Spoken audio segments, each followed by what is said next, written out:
ខេត្តពោធិ៍សាត់ភ្នំកាច់ចកូនស្អាតមែនកន្លែងរមណីយដ្ឋាននេះបាទខាងនេះគឺ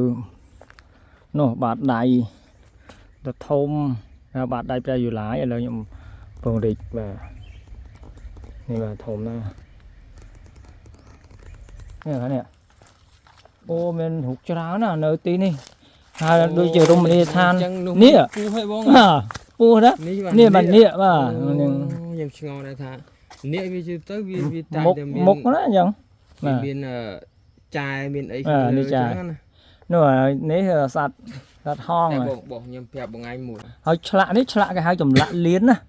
ឆ្លាក់លៀនចេញហ្មងបាទឆ្លាក់ខុសបាទចម្លាក់លៀនហ្នឹងហើយបាទនេះក៏ស្អាតមែនតើស្អាតមែនតើបាទចំណាយពេលរាប់ឆ្នាំមកតាមលោកពូមានប្រសាសន៍មិញណាបាទមើលធ្វើហើយណែពីថ្មបងពីថ្មទាំងអស់បាទនេះបាទយកមកខាងស្ដាំសិនបងខាងនោះឆ្លាក់ចេញពីថ្មហើយលាបពណ៌ហើយគូជារូបគំនូបាទខាងក្រោយព្រះអង្គ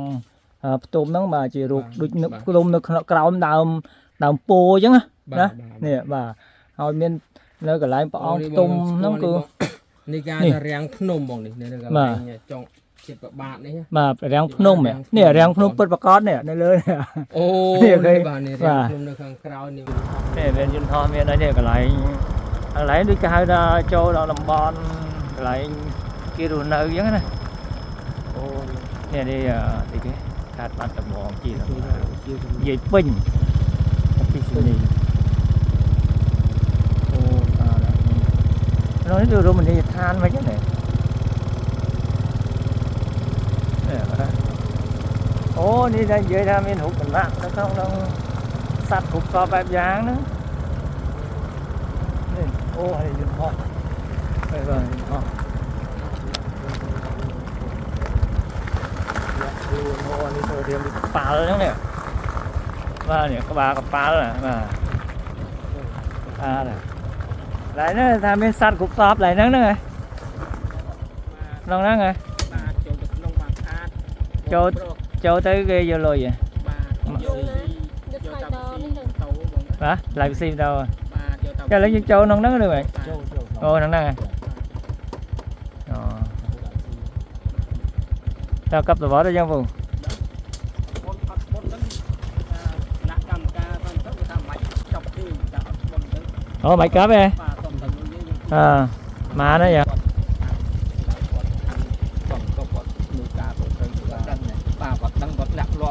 ទៅធ្វើផ្លូវនឹងរយគាត់ធ្វើហ្នឹងណាបាទតែគាត់បាក់ដៃមួយខាងទៅចាហ្នឹងហើយគាត់បាក់ដៃមួយខាងទៅគាត់ប្រយ័ត្នតែបាទចុះអរគុណច្រើនតោះយើងធ្វើដំណើរឡើងទៅអាហ្នឹងគេហៅភ្នំនៀកសអូនៀកសាយសក់ហ៎នៀកសបងណានៀកសហ៎បាទភ្នំនៀកសនេះតំណាងគឺភ្នំសាយសក់ហ្នឹងណាបាទនោះភ្នំសាយសក់នោះឈ្មោះពីរបងណាអូឈ្មោះខ្សែសក់នេះសភ្នំនៀកសផងថានេះខ្សែសក់ហ្នឹងណាបាទលើតាមបងឈ្មោះតែមួយទេនេះខ្ញុំឈ្មោះប្រាប់ភូមិនេះតិចនេះខ្ញុំជើពីមុខនេះទីជនក៏ដឹងហ៎ជើខាងមុខនេះពូខាងមុខនេះចូលបងហ៎អូ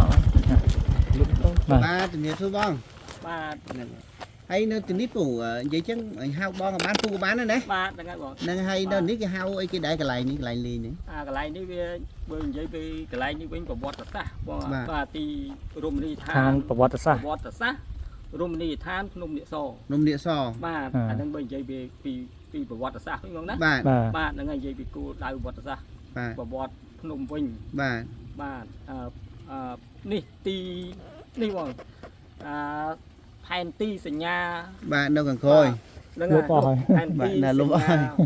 ហើយនៅនេះហ្វមហ្វូនតិចទៀតហើយមួយទៀតគេហៅភូមិអីឃុំអីឃុំភូមិក្បាលតម្រៃឃុំបាទភូមិក្បាលតម្រៃស្រុកកាច់កង់ខ្ញុំនេះណាបាទកាច់កង់ណាបាទកាច់កង់នេះបាទក្បាលតម្រៃយើងជាប់នឹងព្រំបន្ទល់នៅស្រុកកកោស្រុកកកោខេត្តពោធិ៍សាត់បាទហ្នឹងហើយបងណាហើយយើងទៅត្រង់ទៅដល់ណាវិញផ្លូវនេះបាទទៅត្រង់ចេះវត្តភ្នំគុកបាទទៅត្រង់រហូតណាបាទកាយស្នំទាំង7ដែលថាវិញក្របភ្នែកអូនាង17 12ហ្នឹងរឿងព្រេងនាយពីដើមនោះនាង12បាទបាទហ្នឹងហើយអូនៅកន្លែងហ្នឹងហ្នឹងហើយកន្លែងហ្នឹងហើយក្នុងកុនយើងពីដើមមកនោះ con tụi mày bị đau như là thà niềng đọc នាង12នាង 12 បាទហ្នឹងគេយកមកដាក់នៅក្នុងអាងហ្នឹងហើយ ចាអ អរគុណច្រើនចឹងបងអញ្ចឹងខ្ញុំចូលទៅក្នុងនេះ នេះបងណានេះរូបបាតដៃហ្នឹងឯនឹងហើយតំណាងនេះ បាទ តែគាត់ថាដល់ពេលមកនេះគេមិនដាក់សពេកគេលាបពណ៌អញ្ចឹង បាទឲ្យសពេកទេ ហ្នឹងហើយមានពណ៌ នេះបាទការថានេះអត់ផងបាទ បាតដៃគេហ្នឹង បាតដៃផ្លាស់យូឡាយបងណា អូបាតដៃពេលយូឡាយ បាទដែលថាព្រះអង្គចូលពៀនទៅដែលថាព្រះអង្គទីពៀនព្រៃនោះ បាទ ដល់ពេលព្រះអង្គដើរដូចថាដើររោអ្វីមួយដូចថាចំណីអាហារអញ្ចឹងណា បាទដូចថាលោកមានដូចថានេះមេដៃមួយបាទកបត់មេដៃមួយគាត់ថាស្អុលទៅដូចថាលោកមានបរមីបាទបរមីខ្ពស់បរោយចឹងហ្នឹងហើយដល់ពេលអញ្ចឹងព្រះអង្គហ្នឹងគាត់បងឯកឧត្តមហ្នឹងគាត់សើសមើម៉ៃឃើញគាត់សញ្ញាណយប់បាទម៉ៃគឺអញ្ចឹងទៅដល់អញ្ចឹងគាត់ឲ្យជាងឆ្លាក់ចេញជារូបបាតដៃហ្នឹង ចេញជារូបមកបងថ្មសិតមកបងហ្នឹងហើយថ្មបាទចឹង ថ្មឡើងធំ បាទ ឡើងឆ្នាំបងអើយហើយនាងប្រនាងខ្សែសក់នេះបងនេះលៀបដូចនេះ អូនេះឡើយនោះ បាទអូឈោកទឹកកាន់ការឈុំអត់ដៃស្រស់អា ចឹងភ្នំនេះហៅភ្នំនាគសហៅភ្នំនាងលំសាយសក់ បាទពីរបងណា លោកពីរបាទកូនច្រើនអូ តែតោះហ្នឹងលោកអាចារ្យដាក់កម្មការគាត់នៅលើហ្នឹងគាត់ទៅស្បាស់ជាងខ្ញុំ បាទអរគុណច្រើនបងកូនច្រើន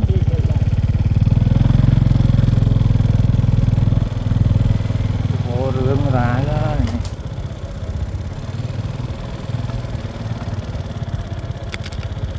នេះបាទបាតដៃព្រះយូឡាយ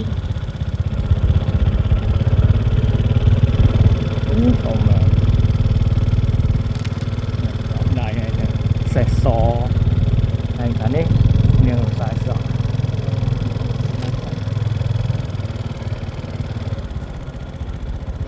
នាងខ្សែសក់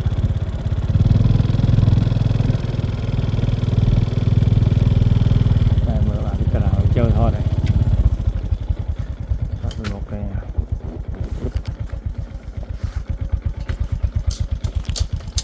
បាទនេះរូបនាងលំសាយសក់បាទគេធ្វើតំណាងនៅភ្នំនេះគឺភ្នំនាគសហើយនឹងឬក៏មួយទៀតគេហៅថាភ្នំនាងលំសាយសក់បាទឥឡូវខ្ញុំមកផ្ដិតនៅខាងមុខតិចបាទអូកន្លែងទីតាំងជារមណីយដ្ឋានមួយដ៏ស្អាតបាទនៅខាងខេត្តពោធិ៍សាត់នោះដែលផ្លូវធ្វើដំណើរមកនេះបាទ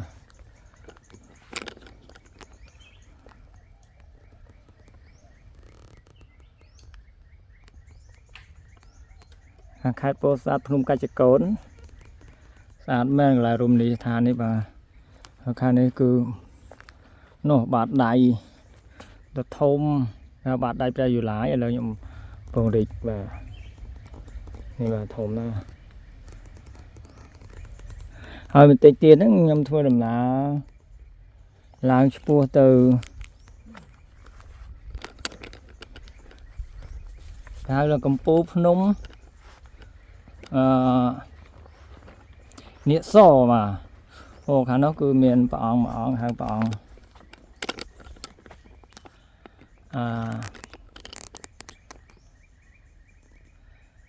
ចូលបរិនិព្វានបាទនេះធំណាស់បាទ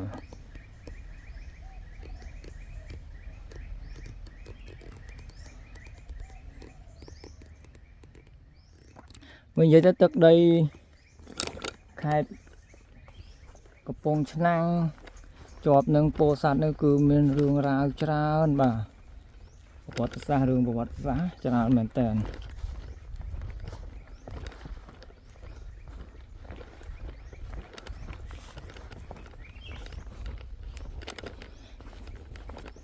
នេះសួនលំហែព្រះនាងលំសាយសក់បាទ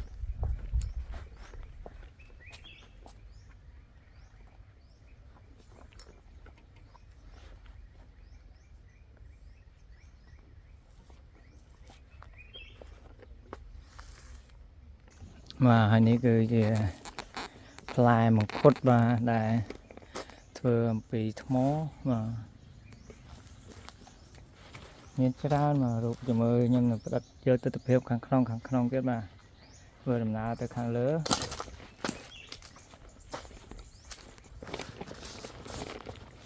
បាទនេះគឺជាផ្លូវធ្វើដំណើរទៅខាងបាតដៃព្រះយុឡាយ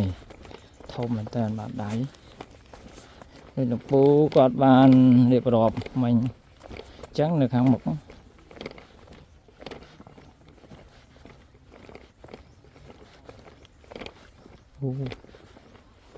េះបាទធំមែនតើ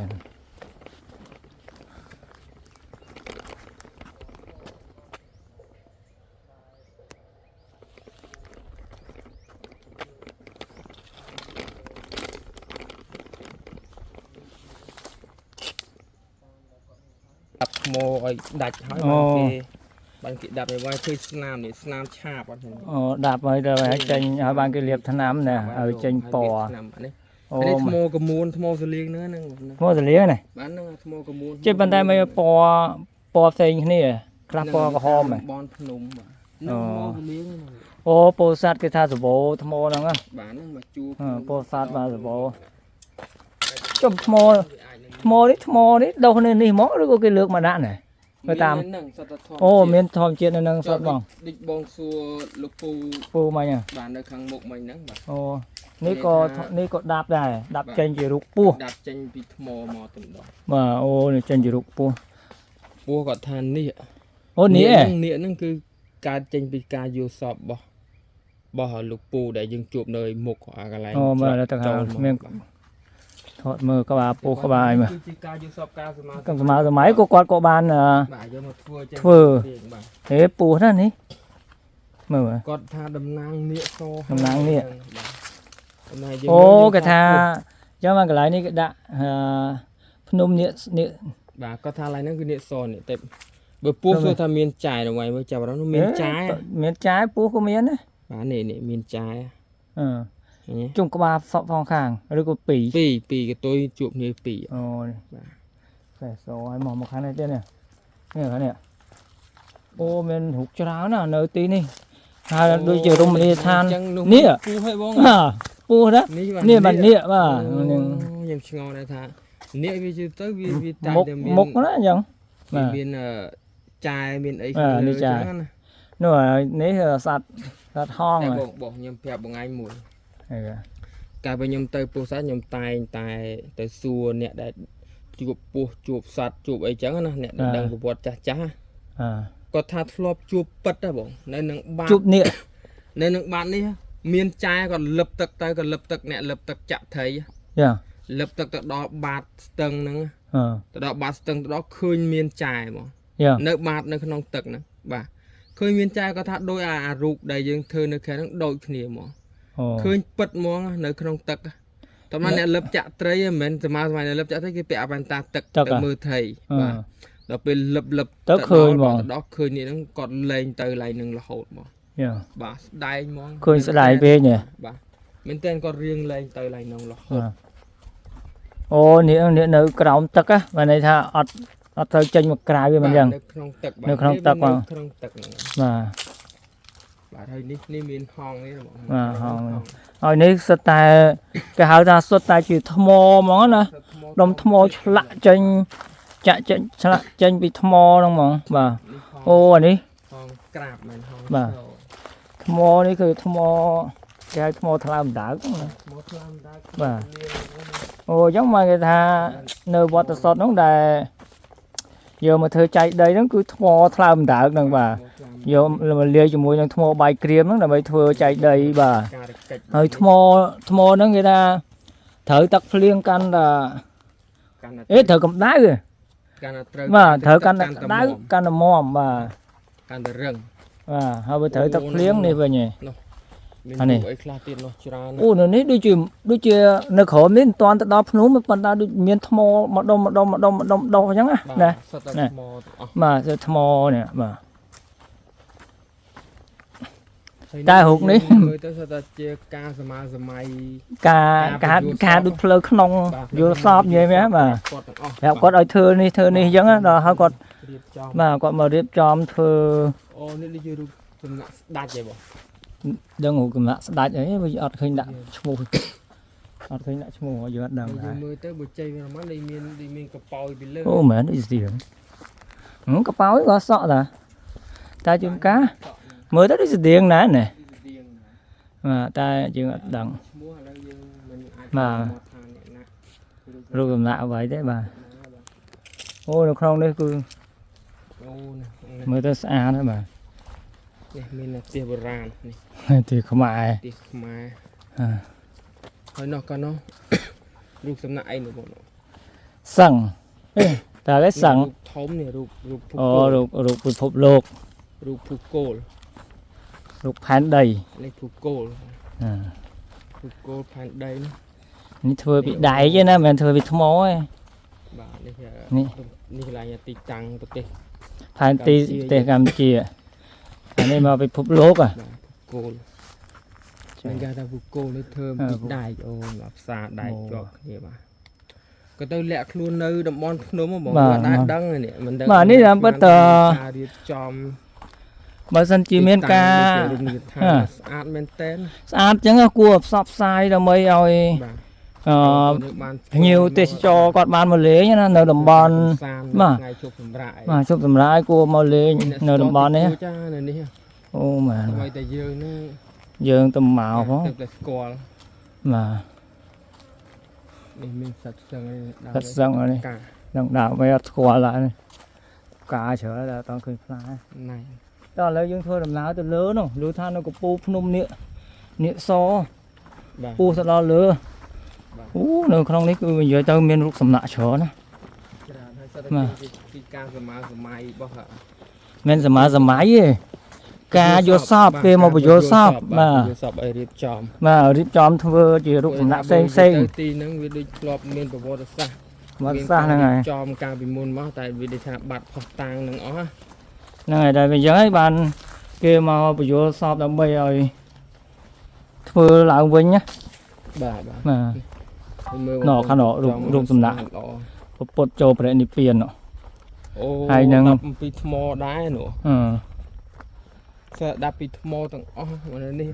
ទីលោកពូនៅខាងមុខមានភាសាគេថារាប់ឆ្នាំ chơiទៅកន្លែងនោះតិចទេម៉េច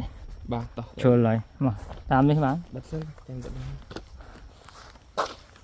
បាទឥឡូវនេះខ្ញុំមកដល់បន្ត នេះដល់ទីតាំងមួយទៀតបាន ទីកន្លែងនេះគឺរូបសំណាក់ច្រើនបាទហើយរូបសំណាក់នេះសុទ្ធតែដាប់ចេញពីថ្ម បាទ ថ្លើមដៅក៏បាទ ថ្លើមដៅ បាទថ្មនេះគឺ ទីតាំងហ្នឹងដូចថាការរៀបចំការបញ្យល់សពដូចថាវាមានហ្មងវាមានថ្មមានអីទាំងអស់ វាថៅ ពីដើមមកដើម្បីធ្វើការរៀបចំនៅរូបសំណាក់អីទាំងអស់ហ្នឹងនេះដែលបងប្អូនកំពុងតែបានទស្សនានៅវីដេអូនេះគឺរូបព្រះពុទ្ធបងប្អូន ព្រះពុទ្ធប្រុស ព្រះពុទ្ធបាទ បញ្ចវគី ព្រះ បាទ បញ្ចវគិ បាទ ហ្នឹងហើយព្រោះយើងពេលខ្លះយើងមិនដឹងពាក្យបាលីអីក៏លោកអានខុសឲ្យសូមអធិស្ឋានពុកម៉ែបងប្អូនបងបាទអូថ្មធំៗឥឡូវបាទ ដឹងអាចជួយ comment ប្រាប់ផងបាទ ហើយឆ្លាក់នេះឆ្លាក់គេហៅចម្លាក់លៀនណា បាទ ឆ្លាក់ ចម្លាក់ លៀនចេញហ្មងបាទ បាទ ឆ្លាក់ ចម្លាក់ ខុស ខុស បា ឬ ទ ក៏ចម្លាក់លៀនហ្នឹងហើយ បាទនេះស្អាតមែនតើ ស្អាតមែនតើបាទចំណាយពេលរាប់ឆ្នាំមកតាមលោកពូមានប្រសាសន៍មិញណា បាទល្មមធ្វើហើយណែ ពីថ្មបង បាទ ចេញពីថ្មទាំងអស់បាទនេះ បាទ ឥឡូវ បាទ យើងមកខាងស្ដាំសិនបងខាងនោះក៏យើងបង្ហាញបងប្អូននៅខាងស្ដាំសិនបាទនេះនេះគឺរូបគេមិនបានដាក់ឈ្មោះប៉ុន្តែបើយើងសន្និដ្ឋានថា ព្រះពុទ្ធផ្ទុំអូបាទនេះស្អាតបាទឆ្លាក់ចេញពីថ្មហើយលាបពណ៌ហើយគូជារូបគំនូបាទខាងក្រោយព្រះអង្គផ្ទុំហ្នឹងបាទជារូបដូចនឹកក្លុំនៅក្នុងក្រោមដើមពោអញ្ចឹងណានេះបាទហើយមាននៅកន្លែងព្រះអង្គផ្ទុំហ្នឹងគឺ នេះការរាំងភ្នំបងនេះនៅកន្លែងចុងចិត្តប្របាទនេះ បាទរាំងភ្នំនេះរាំងភ្នំពិតប្រកបនេះនៅលើ អូ នេះ នេះបាទនេះរាំងភ្នំនៅខាងក្រោយនេះបងប្អូនបាទនេះ អញ្ចឹង រូបគំនូរាំងភ្នំនៅខាងក្រោយ ដល់ពិតដើមរាំងភ្នំហ្នឹងមានតាំងពីជំនាន់ព្រះមែនអើយមែនទេ ហ្នឹងហើយ មែនដោយសារនៅសារគំនូភាគច្រើនគំនូដែលគូនៅក្នុងព្រះហៀអីណា បាទ តែងតែឃើញនៅគេហៅថារាំងភ្នំបាទនេះឥឡូវសុំថតអានេះពិតប្រកបតិចនេះដើមរាំងភ្នំនៅពីក្រោយនៅពីក្រោយព្រះអង្គផ្ទុំហ្នឹងបាទឥឡូវព្រៃតិចមែននេះដើមរាំងភ្នំនេះបាទនេះបាទហើយ ហើយនេះគឺជាថ្មដែលមិនតាន់លាបពណ៌បាទ មិនតាន់ឆ្លាក់មិនតាន់ បាទអត់ទាន់ កែច្នៃចេញទៅ កែច្នៃនេះថ្ម បាទនេះ នេះដូចថ្មគេហៅថ្មសលៀងកវ៉ាត់ឃើញថ្មអញ្ចឹង ហ្នឹងហើយ បាទ ថ្មហ្នឹង ហើយថ្មនេះគឺលើថាដូចជាសបោជាងគេគឺនៅខេត្តពោធិ៍សាត់ហ្នឹង បាទ នៅខេត្តផ្សេងមានអត់ដឹងបើគាត់ថាខេត្តផ្សេងមិនដឹងថាមានច្រើនអត់ប៉ុន្តែ បាទ ថ្មហ្នឹងគឺយកពីខាងខេត្តពោធិ៍សាត់ហ្នឹង បាទ ច្រើនបាទ ឃើញឥឡូវហ្នឹងចឹង បាទ ពីកាំងនេះគឺមក នៅ ជួ ពោ ប ធិ៍សា ភ្នំ ត់ នេះគឺជួបភ្នំនេះថាភ្នំនាគសបន្ទាប់ពីភ្នំនាគស បាទ ទៅភ្នំគូសបន្ទាប់ពី បាទ ភ្នំគូសទៅហ្នឹងគឺភ្នំកាច់ចកោ កាច់ចកោតបាទ តើលើបន្តនេះមាននេះទៀតនេះមានកពើ មែនទេមែនពើ អូតកួតទេ បាទនេះប្រហែលជាទៅគួត អូសាតនេះកពើ តកួត អូតកួតណាតកួតមកឆ្លាក់ អត់មានធ្វើពីបេតុងទេបង បាទអត់មានចាក់មែនបាទមែនធ្វើពីស៊ីម៉ងអីអានេះដាប់ថ្មនេះដងខ្ចីនេះ បាទនេះ បា មាន ទ ដងមានថ្នោតអីសុទ្ធតែ ដង ជា ខ្ចីថ្នោតបាទ នោះអីគេបងនោះគឺជាទង់ជាតិរបស់នេះគេហៅ អាស៊ាន បាទអាស៊ានណា បាទប្រទេសអាស៊ានយើងទាំង10នេះបាទឆ្លាក់ពីថ្មបាទនេះឆ្លាក់ពីថ្មដែរខាងនេះគឺរូបមេអំបៅអីបាទអូបាទដល់ទៅខាងនោះទៀតបាទចង់និយាយថាមានរូបច្រើនបាទឆ្លាក់ច្រើន អូ មានដឹងវានេះកែបនេះអូ កែបកាលមានកពើអូ បាទ ច្រើនមែនតើនោះ បាទនេះ នៅក្រោយនោះនឹងមានអត្ថន័យថាម៉េចមានរូប កែប ស្រីរូប អូ ក្មេងរូបអីនៅ នោះគេដាក់អក្សរតែអានឥឡូវយើងពីនេះទីសិនដើរទៅ បងប្អូនគឺថាធម្មជាតិរបស់ថ្មនោះតំណងមែនតើណាបងនេះមិនមែនថាកាត់ថាឆ្នៃថាលើកយកមកបន្ទប់ទេណាបងគឺធម្មជាតិនៅទីតាំងហ្នឹង ឬក៏តឬអីអត់មានតអីទេបាទវាឆ្លាក់ចេញមក ការឆ្លាក់ចេញនេះរូបនេះគឺងោក បាទ មកតែមីដាច់ស្អាតហ្មងបង បាទ នេះ ចូល នេះមិនមែនចេះបងមិនមែនចេះគេធ្វើការដាក់នៃថ្មនឹងរូងបងរូងថ្មហ្នឹងនេះបងឲ្យមើលឃើញទេ នេះកន្លែងប្រម៉ៅទៅមើលឃើញនេះឃើញតួថ្មទៅមួយនេះ ហ្នឹងហើយហ្នឹង នេះតួថ្មទៅមួយ តថ្មចោអត់មានឃើញស្នាមតំណយទេណានេះដល់ពេលមកកន្លែងនេះគឺថ្មគេតលាបពណ៌ថ្ម បាទមាន ពណ៌ ធ្វើ ធម្ម តែ ជាតិ ក្បាលបាទនេះទីតំណងនេះមាននេះគេហៅអាកន្លែងយើងជីហ៎ អាហ្នឹងអីអាហ្នឹងកន្លែង កន្លែងយើងជី បាទហ្នឹងឲ្យមកខាងនេះវិញ ថ្មី2បាទថ្មី2 អឺ អូ កន្លែងនេះនាងអីនាង នេះព្រានបងព្រាន ព្រានប្រៃ ម៉ដំរីឡងព្រាននឹងថ្មីទី2នេះគឺមានម៉ដំរីហើយនេះមិនមែនជាអ្នកណាអាចថាបង្ហាញពីវប្បធម៌ខ្មែរយើងពីដើមថាជនជាតិនេះតែមើលសម្លៀកបំពាក់ជនជាតិ ពាក់ជនជាតិបាទនេះ ជាតិភាគតិច តិចបាទជនជាតិតិចឡើងទៅលើប្រហែលជាមានទៀតខាងលើ នេះ អានេះសត្វរមាស បាទរមាស មាសខ្ទីង រមាសខ្ទីងសត្វដូចគោ អូរមាស បាទរមាសរមាំងបានមានកុយទៅមួយនេះ អូនេះរមាសបាទ ហើយខាងណាបងណាអូនេះ Dinosaur មាន dinosaur ចឹងនេះកាលពីជំនាន់មុនណាកាលពីជំនាន់មុនគឺមាន dinosaur មែនណា បាទ ដល់ចឹងហើយបានជាគេឆ្លាក់ចេញនៅលើផ្ទាំងសាលាមានពិតចឹងណាបើសិនជាអត់មានយើងមិនអាចឆ្លាក់ចេញជារូបចឹងបានទេមិនចឹង បាទអូ តោះ តែមែនតើហើយនៅទីនេះគឺយើងជើញមកបង free ឃើញមានការរៀបចំចឹងមែនតែ អត់ចូលមកដូចជាគាត់យកតែថ្លៃ ថ្ងៃធម្មតាគឺគិតតែថ្លៃវិស័យម៉ូតូទេ ថ្លៃផ្សេង ថ្លៃវិស័យម៉ូតូ បាទចឹង ថ្ងៃប៉ុនអាចថាមានមនុស្សច្រើនអាចគាត់គិតថ្លៃចូលនឹងតិចតួចយើងមិនដឹងថាប្រមាណទេតែមិនច្រើនទេបាទហើយមកនៅខាងនេះអូនេះដំរីចុះព្រេងបងតែឃើញដំរីចុះព្រេងនេះ ដំរីចុះពេលមកដែរដំរីកាចវាផ្អើបាទវាដើររត់ពេញស្រុកពេញភូមិផ្អើ ជន់មនុស្ស ជុំថ្មសិនយកមកដាក់ហ្នឹងមែនណាចូលថ្មដុសនៅនឹងសតមក ថ្មនៅទីតាំងនឹងស្រាប់អត់មានបានលើកបានយកមកពីណាទេ អូចូលមកណា ចាំមកនេះយកមកណា តែយើងមើលថ្មម្ដងហ្នឹងអាចឆ្លាក់ទៅជាសត្វអីតំណងគឺគាត់ បាទ ឆ្លាក់ឆ្នៃចេញទៅជាសត្វហ្នឹងបាទ បាទ ហើយសត្វតែមានម្ចាស់តែម្ចាស់នៃការឧបត្ថម្ភហ្នឹងផ្សេងគ្នាមកមានឯកឧត្តម អូនៅនេះថ្មច្រើនណាយើងអាចឆ្លាក់ចេញជារូបផ្សេងបានគ្រប់ នេះមកមើលឡើងនេះគេនេះគេកំពុងរៀបចំឆ្លាក់ចេញជាអីទៀតតែអត់ទាន់បានធ្វើហើយ